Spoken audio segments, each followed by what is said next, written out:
இன்றைக்கி இந்த வீடியோவில் நான் எப்படி ஜிஆர்டி இன்ஸ்டா கோல்டு ஆப்பில் 2 கிராம் சேர்த்தேன், அதுக்கு எந்த மாதிரி பேமெண்ட்ஸ் பண்ணேன், எனக்கு எவ்வளோ கிராம் அடிஷ்னல் பெனிஃபிட்ஸ் கிடச்சிதுன்ற என்னோடய ஓன் எக்ஸ்பீரியன்ஸ் தான் ஷேர் பண்ணிக்க போகிறேன்.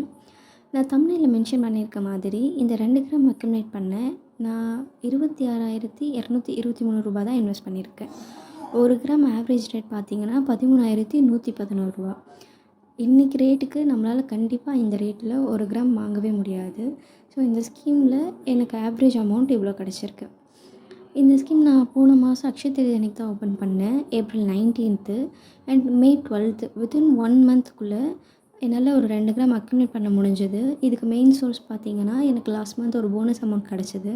அந்த போனஸ் அமௌண்ட்டை பல்க் பேமெண்ட்டாக பண்ணாமல் இப்படி கொஞ்சம் கொஞ்சமாக டிஜிகோல்டில் இன்வெஸ்ட் பண்ணால் நமக்கு எவ்வளோ பெனிஃபிட்ஸ் கிடைக்குது அப்படிங்கிறத செக் பண்ணுறதுக்காக தான் நான் இப்படி சிங்கிள் பேமெண்ட்டாக இதில் பண்ணேன். இதில் எனக்கு எவ்வளோ பெனிஃபிட் கிராம் கிடச்சிருக்குன்னா எக்ஸாக்டாக 250 மில்லிகிராம் கிடச்சிருக்கு. அதாவது 1/4 கிராம் வந்து எனக்கு இதில் வெறும் பெனிஃபிட்ஸாக மட்டும் கிடச்சிருக்கு, 2 கிராம் நான் அக்யூமுலேட் பண்ணதுக்கு. இந்த ஸ்கீமில் நான் ஒரு பேமெண்ட் கூட பல்க் அமௌண்ட்டில் பே பண்ணலை. எல்லாமே 103, 104, 105 அப்படின்னு அந்த அமௌண்ட் ஒரு கோல்டு ரேட் வேரி ஆகிறது பேஸ் பண்ணி இந்த மினிமம் அமௌண்ட்டு தான் நான் பே பண்ணேன். அதே மாதிரி எல்லா பேமெண்ட்டுக்கும் மினிமம் 1 மில்லிகிராம் பெனிஃபிட்ஸ் வர மாதிரி நான் அமௌண்ட் என்ட்ரு பண்ணுவேன்.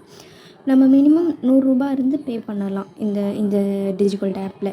ஆனால் கோல்ட் ரேட்டுக்கு ஏற்ற மாதிரி நம்ம ஒரு எக்ஸ்ட்ரா அமௌண்ட் ஆட் பண்ணும்போது நமக்கு 1 மில்லிகிராம் எக்ஸ்ட்ரா வரும். ஸோ அந்த பேசிஸில் நம்ம பே பண்ணணும். இந்த வீடியோ ரெக்கார்ட் பண்ணப்போ கோல்ட் ரேட் 14,700 ரூபா. இதுக்கு 100 ருபீஸ் நம்ம பே பண்ணால் 7 மில்லிகிராம் மட்டும் கிடைக்கும். பெனிஃபிட்ஸ் சுத்தமாக கிடைக்காது, 0 தான்.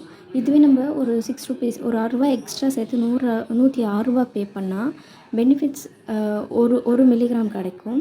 இதுவே இன்னும் ஒரு 6 ரூபா எக்ஸ்ட்ரா சேர்த்து 112 ரூபா பே பண்ணால் நமக்கு 8 மில்லிகிராமாக கிடைக்கும். ஸோ எக்ஸ்ட்ரா மில்லிகிராம் வர மாதிரி அமௌண்ட்டை என்ட்ரு பண்ணணும். இந்த மாதிரி தான் நான் எல்லா பேமெண்ட்ஸும் பண்ணேன். ஒன்று கூட பல்க் பேமெண்ட் பண்ணவே இல்லை. ஒவ்வொரு பேமெண்ட்டுக்கும் எனக்கு ஒரு மில்லிகிராம் பெனிஃபிட்ஸ் கண்டிப்பாக கிடைக்கிற மாதிரி தான் நான் பே பண்ணேன்.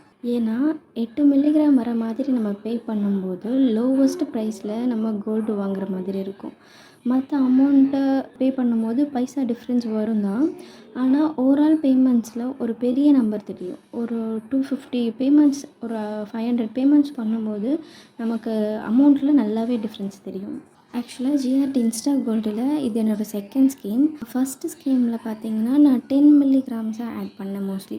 ஸோ ஒரு ரவுண்டாக ஒரு அமௌண்ட் வரட்டும், ஒரு கிராம் வந்து ரவுண்டாக ஆட் பண்ணலாம் அப்படிங்கிற மாதிரி நான் பண்ணிகிட்ருந்தேன். ஆனால் 8 மில்லிகிராம்ஸாக வர மாதிரி நம்ம பே பண்ணும்போது தான் லோவஸ்ட் ப்ரைஸில் வாங்குகிறோங்கிறது ஒரு ஆவரேஜ் கேல்குலேஷன் எடுக்க பார்க்கும்போது எனக்கு தெரிஞ்சது.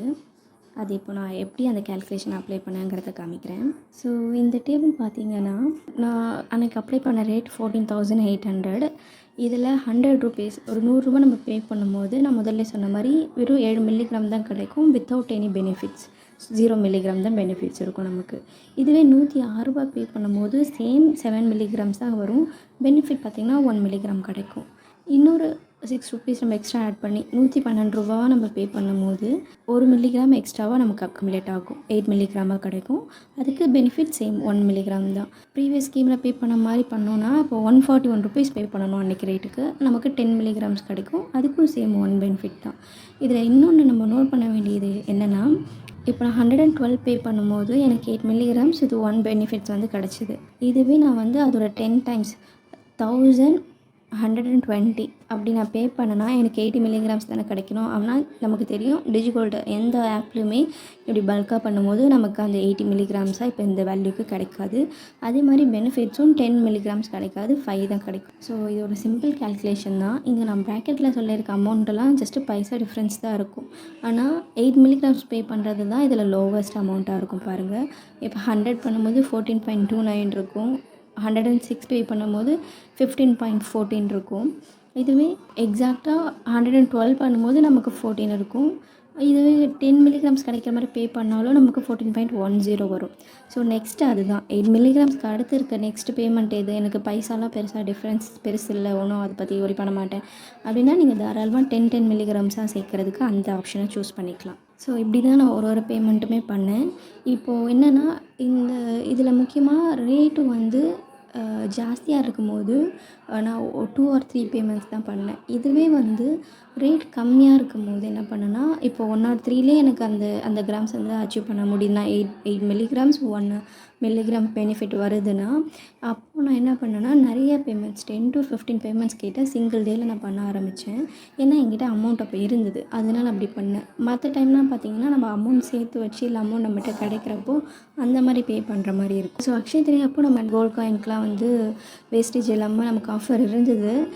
நான் அதுலேயும் ஒரு 1 கிராம் வாங்கினேன்.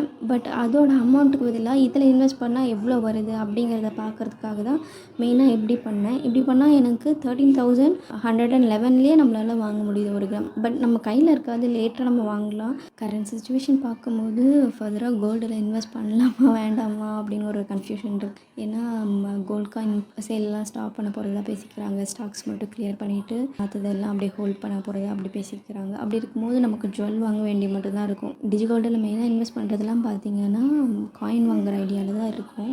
பட் அப்போது வந்து நமக்கு இந்த 7% தான் இவங்க பெனிஃபிட் தராங்க.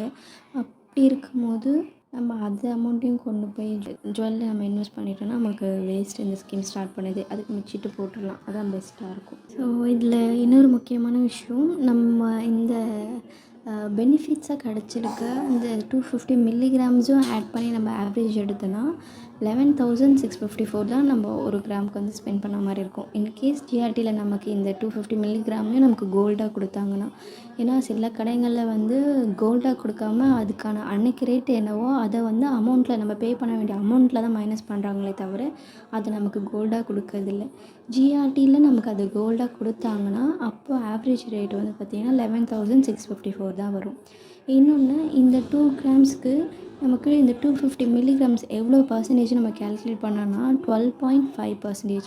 நமக்கு அந்த 120 டேஸ்க்கு ஜிஆர்டியில் சொல்லியிருக்க பர்சன்டேஜ் எவ்வளோனா 7 தான். பட் இந்த மெத்தடில் நம்ம பே பண்ணும்போது நமக்கு 12.5% கிடைக்குது. ஸோ ஓவராலாக பார்த்திங்கன்னா இந்த மாதிரி கிராமம் நம்ம அக்யூமுலேட் பண்ணும்போது இது நமக்கு ஒரு நல்ல பெனிஃபிட்டான ஒரு ஸ்கீம் தான். பட் இதுக்குமே இப்போ ட்விஸ்ட்டாக வருது. என்ன பண்ண போகிறோன்னு தெரியல. பொறுத்திருந்து பார்க்கலாம். நம்மளால் முடிஞ்ச அளவுக்கு கொஞ்சம் அமௌண்ட்டு நம்ம வந்து எப்போவுமே ஒரு சேவிங்ஸ் ஹேபிட்டை வந்து கண்டினியூ பண்ணுவோம்.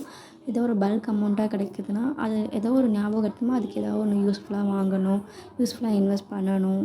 என் குழந்தைங்களுக்கு இல்லை நம்மளோட ஃப்யூச்சருக்கு ஏதோ ஒரு பல்க் அமௌண்ட்டாக வருதுன்னா அந்த அமௌண்ட்டை நம்மளோட வீட்டு செலவுக்கோ இல்லை வேறு ஏதாவது டே டு டே லைஃப்பில் ஏதோ ஸ்பெண்டிங்ஸ்க்கு வந்து கொடுக்காம இந்த மாதிரி ஏதாவது ஞாபகமாக வாங்குறது வந்து ரொம்ப யூஸ்ஃபுல்லாக இருக்கும். இந்த வீடியோ வந்து உங்களுக்கு ரொம்ப யூஸ்ஃபுல்லாக இருந்தால் இந்த சேனல் சப்போர்ட் பண்ணுங்கள். தேங்க்யூ.